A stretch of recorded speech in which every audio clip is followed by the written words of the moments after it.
Hello everyone, welcome to my channel Shri Roy education. তো আজকে আমরা কারেন্ট অ্যাফেয়ার্স আমরা দেখব। ঠিক আছে, এখানে কোশ্চেন আনসার ফরম্যাটে আমি করে রেখেছি। তো শুরু করা যাক।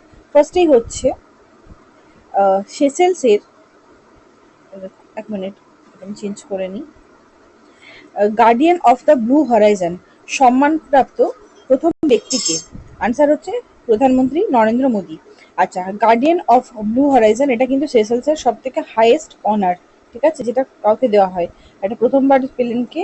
না, আমাদের প্রধানমন্ত্রী নরেন্দ্র মোদী। তাহলে এই সম্মান কিসের জন্য দেওয়া হয়?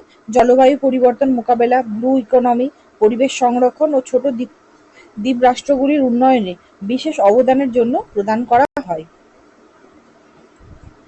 নেক্সট, বিশ্বের সবথেকে বয়স্ক জীবিত স্থলজ প্রাণীর নাম কি? জোনাথন। জোনাথন হচ্ছে জায়েন্ট টর্টয়েস, ঠিক আছে। সেসেলসে এটা আছে, প্রধানমন্ত্রী দেখা করেছেন ওনার সঙ্গে, জায়েন্ট টর্টয়েসের সঙ্গে দেখা করেছে। তো এই জোনাথন হচ্ছে বিশ্বের বয়স্ক জীবিত স্থলজ প্রাণী। আনুমানিক এত সালে জন্মগ্রহণ করেছিল, আর বয়স প্রায় এখন 194 বছর বয়স এই কচ্ছপটির, ঠিক আছে। আমাদের মাননীয় প্রধানমন্ত্রী দেখা করেছেন।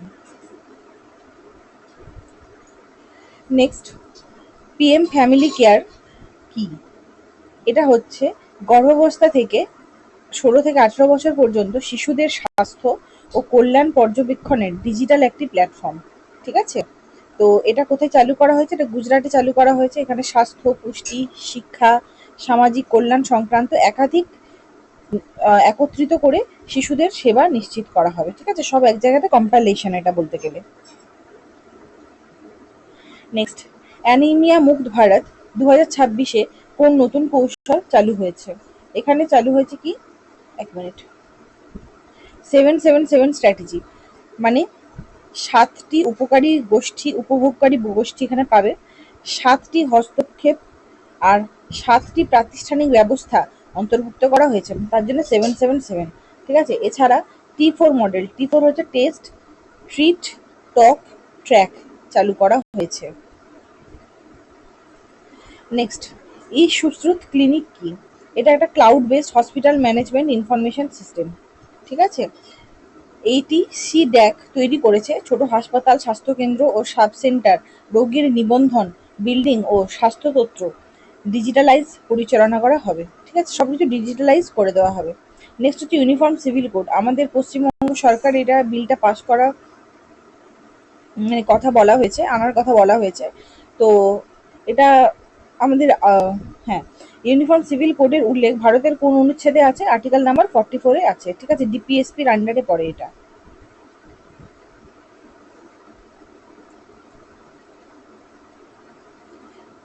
এটি রাষ্ট্র পরিচালনার নীতি নির্দেশক তত্ত্বের, মানে ডিপিএসপির অন্তর্গত এবং সকল নাগরিকের জন্য অভিন্ন দেওয়ানি আইন প্রণয়নের কথা বলা হয়েছে, ঠিক আছে। এটা ডিপিএসপির মধ্যে পড়ে। আচ্ছা, ইউনিফর্ম সিভিল কোড যেটা আমাদের পশ্চিমবঙ্গ বিল আনা হয়েছে, এতে কি বলা আছে? এতে ম্যারেজ, তারপর divorce, adoption, guardianship, succession, inheritance, এগুলোর জন্য কমন ল, একই ল মানে পাস করা হবে। কারোর জন্য কোনো জাতি ভিত্তিক কোনো আলাদা আইন এরকম কিন্তু হবে না। একই দেশের নাগরিক যেহেতু, প্রত্যেকের আইন সমান হবে, সেটাই এখানে বলা হয়েছে ইউনিফর্ম সিভিল কোড। প্রথম ভারত ও সেসেলসের মধ্যে কতগুলি চুক্তি স্বাক্ষরিত হয়েছে? 19টি চুক্তি এখানে স্বাক্ষরিত হয়েছে। যেমন হচ্ছে প্রতিরক্ষা, সামুদ্রিক নিরাপত্তা, স্বাস্থ্য, শিক্ষা, ডিজিটাল পেমেন্ট, কৃষি ও মহাকাশ সহযোগিতা সংক্রান্ত। নেক্সট, ভারতের সামুদ্রিক নিরাপত্তা উদ্যোগের নাম কি? মহাসাগর, ঠিক আছে। ভারত মহাসাগর অঞ্চলে সামুদ্রিক নিরাপত্তা, আঞ্চলিক সহযোগিতা ও টেকসই উন্নয়নে জোরদার করাই এই উদ্যোগের মূল লক্ষ্য। নেক্সট হচ্ছে ইন্টিগ্রেটেড ব্যাটেল গ্রুপ কি? এটা এটা হচ্ছে ভারতীয় সেনাবাহিনীর স্বয়ংসম্পূর্ণ ও দ্রুত মোতায়েনযোগ্য একটা যুদ্ধ ইউনিট, ঠিক আছে। এতে পদাতিক, আর্টিলারি, সাঁজোয়া বাহিনী, ইঞ্জিনিয়ার, সিগন্যাল, এয়ার ডিফেন্স ও লজিস্টিক ইউনিট একসঙ্গে থাকে। এখানে সব একসঙ্গেই থাকে। ধারণাটি জেনারেল বিপিন রাওয়াত প্রস্তাব করেছিলেন, ঠিক আছে। ইসরোর নতুন সেমি ক্রায়োজেনিক ইঞ্জিনের নাম কি? SE-2000, ঠিক আছে। এই ইঞ্জিনে কি ইউজ করা হচ্ছে? না লিকুইড অক্সিজেন আর হচ্ছে ইসরোসিন জ্বালানি হিসেবে ব্যবহৃত করা হয়েছে এবং ভবিষ্যতে এটা LV-M3 রকেটেও কিন্তু ওই SC-120 স্টেজে ব্যবহার করা হবে। নেক্সট, ব্র্যাকিব্যাকটেরিয়াম নেতাজি কেন গুরুত্বপূর্ণ? এটি এক ধরনের কিন্তু ব্যাকটেরিয়া, ঠিক আছে, যেটা দূষণ নিয়ন্ত্রণের জন্য ব্যবহৃত হয়। এটা হুগলি নদীতে আবিষ্কার হয়েছে। এটা প্যারানাইট্রোফেনল কে ভেঙে ক্ষতিকর রাসায়নিক দূষণ কমাতে সাহায্য করে এবং ভারী ধাতু সহ্য করতে সক্ষম। পলিউশন বেসিক্যালি কমাবে, ঠিক আছে। নেক্সট, আন্তর্জাতিক ক্রিকেট থেকে অবসর ঘোষণা করেছেন কে? Ben Stokes. ইনি ইংল্যান্ডের একজন অলরাউন্ডার। 15 বছর ধরে আন্তর্জাতিক কেরিয়ারে ইতি ঘোষণা করেছেন। নেক্সট হচ্ছে 22 বছরের পুরনো জাতীয় লং জাম্প রেকর্ড কে ভেঙেছেন? অ্যান্সি সোজান।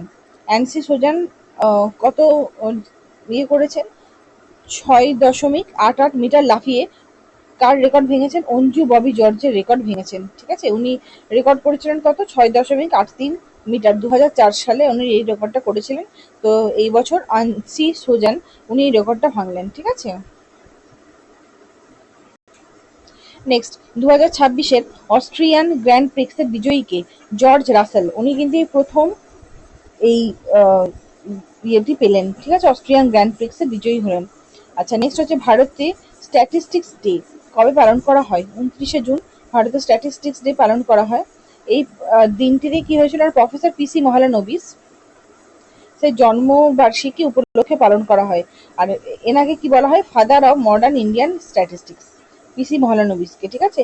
ওনারই জন্মদিনটা 29শে জুন, সেটা পালন করা হয় হচ্ছে স্ট্যাটিস্টিক্স ডে হিসেবে, ঠিক আছে।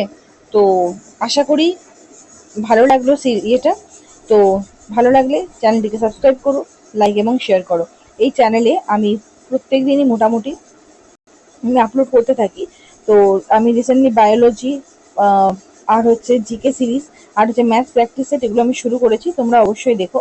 যেগুলো কিন্তু আপকামিং যে এক্সামগুলো আছে, মিসেলেনিয়াস, তারপর যাবতীয় যে এক্সামগুলো আছে, সেগুলো প্রত্যেকটাতেই কিন্তু কাজে লাগবে। আর WBCS যে প্রিলিমসটা হয়ে গেল, তার যে প্যাটার্ন চেঞ্জ হয়েছে, সেই প্যাটার্নকে লক্ষ্য করেই কিন্তু সিরিজগুলো বানানো হচ্ছে। তো তোমরা কিন্তু অবশ্যই দেখো, কিন্তু ওগুলো তোমরা লাভবান হবে।